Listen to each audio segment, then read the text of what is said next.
L'invité de NC Première. Nous sommes en 2118. Les compétences ont été transférées au pays. La France laisse derrière elle un pays brisé, endommagé au plus profond de son tissu économique, social et culturel. Il est du devoir des hommes et de leur nouveau gouvernement local de reconstruire leur patrimoine.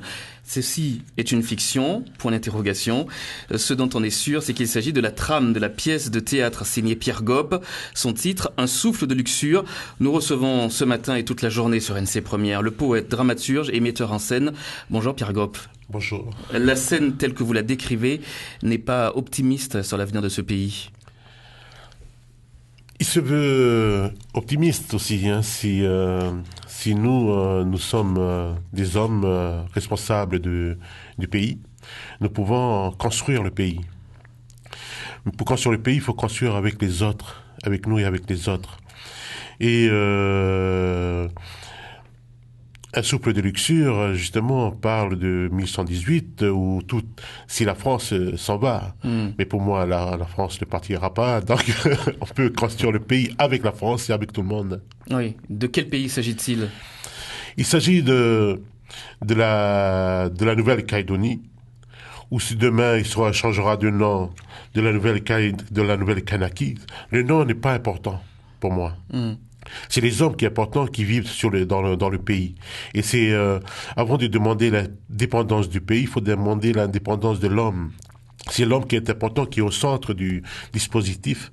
Et quelle que soit la manière dont on peut amener le pays. Mais l'objectif, c'est d'amener les hommes à se rassembler. Et c'est dans cette optique et c'est dans cet objectif-là que nous devons mener notre combat.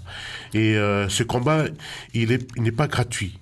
Il y aura des hauts et des bas, il y aura des difficultés, il y aura des mesures à prendre, mais les mesures, il faut qu'elles soient les mesures humaines.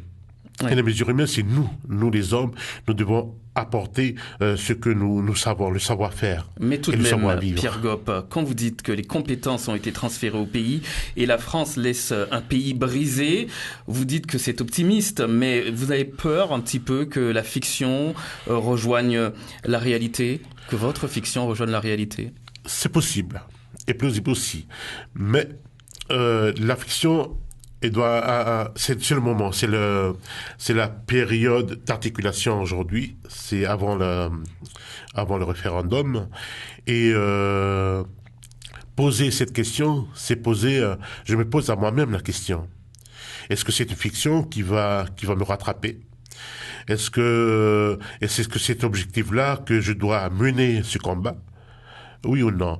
Alors, je me suis posé cette question et vous nous l'imposez aussi, cette question. Et de vous la question. poser en même temps. Et en même temps, je me suis dit, oui, il va falloir mettre un débat autour de cette question.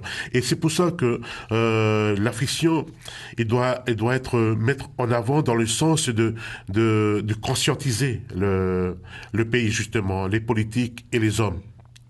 Et la France ne va pas partir pour laisser le pays comme ça, mais qui sait? Le lendemain, nous, on n'est pas juge, on n'est pas maître du lendemain. Mais c'est pourquoi il faut poser la question et accélérer les réflexions et surtout poser les bonnes questions. Et finalement, l'interrogation, c'est ça. Que va devenir la Calédonie après l'indépendance? Après l'indépendance. La question, elle est là. Elle est simple. Mais c'est les questions que tout le monde en pose, en fait. Et c'est les peurs et les frustrations de beaucoup de monde. Mais est-ce que le pays, il va arriver là? Est-ce que si on prend un détour, si on contourne la question, le problème, c'est quoi? Mais voyons ce qui se passe, c'est juste un souffle de luxure. La misère n'est pas encore là, mais juste avant la chute du nickel, et on sent déjà le souffle de luxure qui frappe l'économie du pays. Dans la pièce, vous dites, il a noyé son pays dans la luxure. Il, c'est qui? Il, c'est beaucoup de choses. Il, ce n'est pas tout simplement la France. Ce n'est pas les politiques. Il, c'est tout un ensemble. C'est les autres et nous. C'est nous les hommes Il, c'est tout de suite, on va tout de suite, c'est la France. Il va noyer le pays dans la misère, dans la luxure, puisqu'il va retirer tous ses buildings et tout ça. Mais avant que la France arrive dans le pays, est-ce qu'il y a la misère? Avant, et si la France repart, est-ce que la misère sera là? La misère, c'est quoi la misère? La misère, est-ce que nous aurons pu à manger, nous aurons pu des 4x4, nous aurons pu à conduire de l'Europe. Et c'est ça la misère pour nous. Non, c'est ça la misère? Non, c'est pas ça la misère. La misère, c'est la pauvreté de l'homme, pour moi. Ce n'est pas le building, c'est pas l'hôtel, ce n'est pas ça la misère. Alors est-ce qu'on est dans la misère aujourd'hui? Est-ce que l'homme, il est riche aujourd'hui? Spirituellement parlant, culturellement parlant. Tout le monde est pauvre aujourd'hui. Et pourtant, on dit qu'on est riche, un pays riche. Ce n'est pas un pays qui a beaucoup d'argent et qui a beaucoup.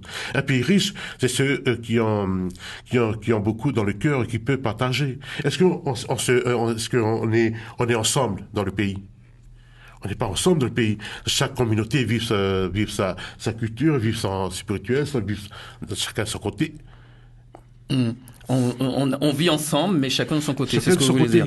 Vous avez dit, Pierre Gopp, une indépendance absolue me gêne un peu. Je suis pour la souveraineté partagée. Oui, tout à fait. Moi, je suis pour la souveraineté partagée. C'est-à-dire, dans le sens où on évoque une indépendance absolue, c'est le départ de la France dont vous évoquez tout à l'heure. Donc moi, j'ai amené le questionnement. Mais si demain la France va partir, un autre pays va revenir, va prendre la place. Un grand pays. On n'est pas loin de la Chine, on n'est pas loin de l'Australie, on n'est pas loin du Japon, on n'est pas loin de tout le monde.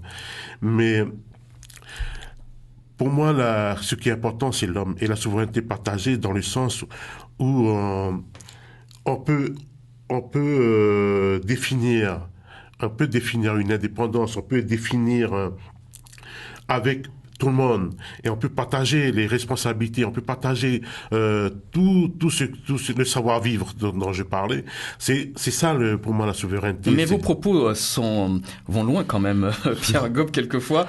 Vous avez dit également, qu'est-ce que nous avons à part l'igname et la patate? C'est ce que vous avez dit, hein. Vous bousculez dans vos propos. Quand je parlais de la misère tout à l'heure, le souffle de la misère, à part la patate et l'igname, qu'est-ce qu'on a? On a plus grand chose. Le nickel est là, il est en train de s'épuiser. Et d'autres richesses qui n'est pas connues encore du monde sont là, dorment encore, n'a pas été touchées, je pense. Mais est-ce que pour être indépendant, un pays indépendant, je sais qu'on a besoin de consommateurs. Un pays a besoin de consommateurs. Et moi, j'ai toujours défendu cette cause. Que le pays doit se faire avec tout le monde. Une économie marche s'il y a des consommateurs. Oui.